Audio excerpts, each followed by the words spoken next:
everybody, Penny here. Welcome to my kitchen. So I have Caitlin with me here today, and we are going to do what appears to be an extremely simple pineapple cake. So I was watching Paula Deen, and she was asking her viewers to send in their favorite family recipes. And a lady by the name of Elizabeth Van Winkle has this recipe in her family for at least 60 years. So I'm certainly not taking the credit for it. This is obviously Elizabeth's family recipe, but there's no butter, there's no oil, there's no fat of any kind other than what's naturally in the 2 eggs. So I'm fascinated. Now, it did look really good on Paula Deen's YouTube show, so I'm hoping we can do the same. Now, it does call for 2 cups of sugar. So while it might be fat-free, it is so not sugar-free. But I'm gonna half it up with 1 cup of sugar and 1 cup of stevia. But you can do whatever floats your boat, whatever you need to do so that you can enjoy it, okay? We are also, it calls for an icing, but we're not doing the icing. But if you want to do the icing, it's 3 ingredients. 1 block of cream cheese, half a cup of butter, and 1 cup of icing sugar. Beat it all together, spread it over the cake.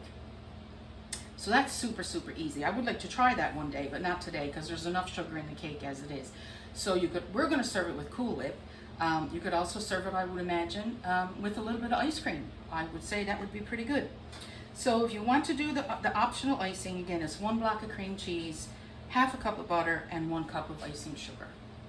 Now, the ingredients for the cake are 2 cups of flour, 1 teaspoon of baking soda, 2 cups of sugar, like I said, but we're going to use 1 cup of sugar and 1 cup of stevia, 2 eggs, which I have here, and 1 can, 450 ml can of crushed pineapple.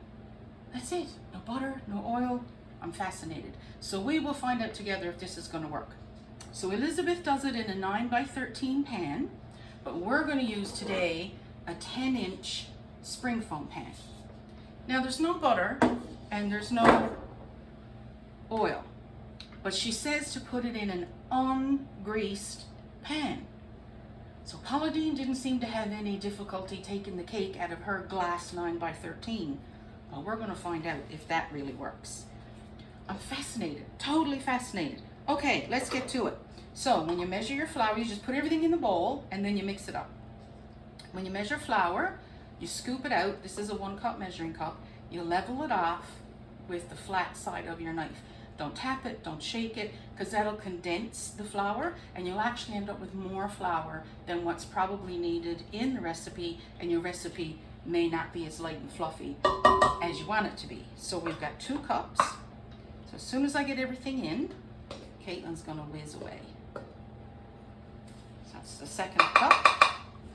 Now, with the sugar, you don't have to use a knife, it will naturally settle. There you go. So this is a half cup measure. So we're going to put 2 of these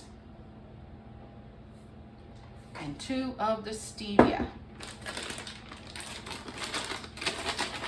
There we go. Or whatever, you need to cut back on the sugar, whatever equals 1 cup of sugar in the sweetener that you use, that's what you go for. And we need 1 teaspoon soda.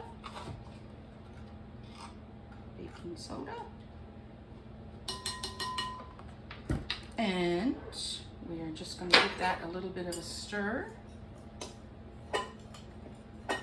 because the stevia is like a powder, and if you don't stir it up a little bit, you may end up with a big puffy mess. All right, so now we're going to do 2 eggs. Here's egg number 1. You want to do the 2nd one? Okay.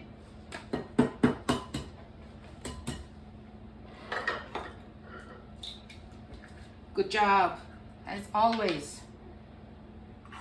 And we're going to put in the 1 can of crushed pineapple. I would love to try this, like with a can of peaches, but puree it. And if I do try that someday, I'll let you know how it turns out. Okay, Caitlin. Mixie time.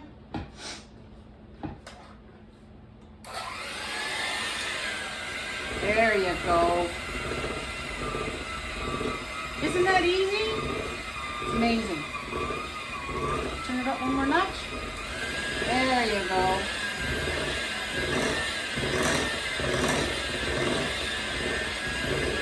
Smile. Smile. Gary let a fly in. You can probably see that floating around.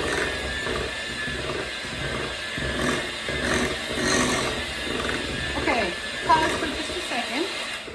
And I'm just going to scrape down the sides to make sure that we get it all incorporated there. Okay, keep going just for a minute. Turn it up. Turn her up high. Okay. Oh, not that high. There you go. Cool. Perfect. We're done. Turn it off. That's it. We're done. So now we're going to put it in the pan. So let me just. There we go. Barry and Caitlin can be our designated lickers. And I'm going to give one to Daddy. And we're going to put this in this pan, ungreased, totally fascinated, but we shall see.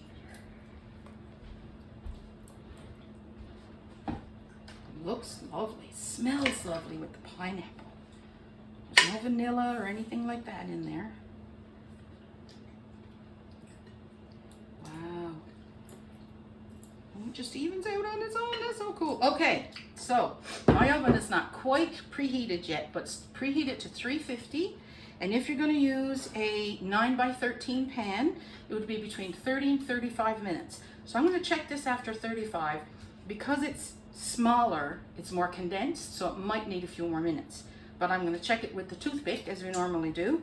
And when it's ready, we'll be back.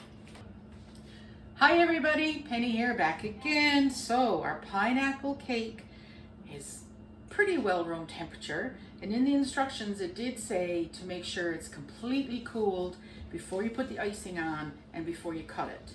So that feels cool to me. So let's see, is it gonna stick? I don't know.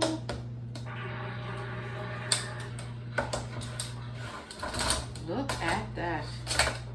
Look. Ta-da! Ha-ha! Okie dokie. Nice golden color. That looks awesome. Oh, it's nice and spongy.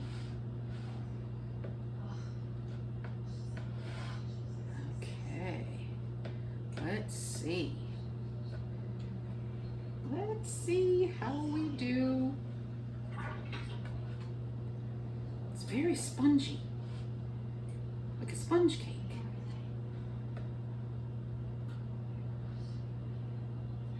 Ta-da! Now let's put some Cool Whip on there. On the side. Or ice cream, or the icing that it called for. Let's see.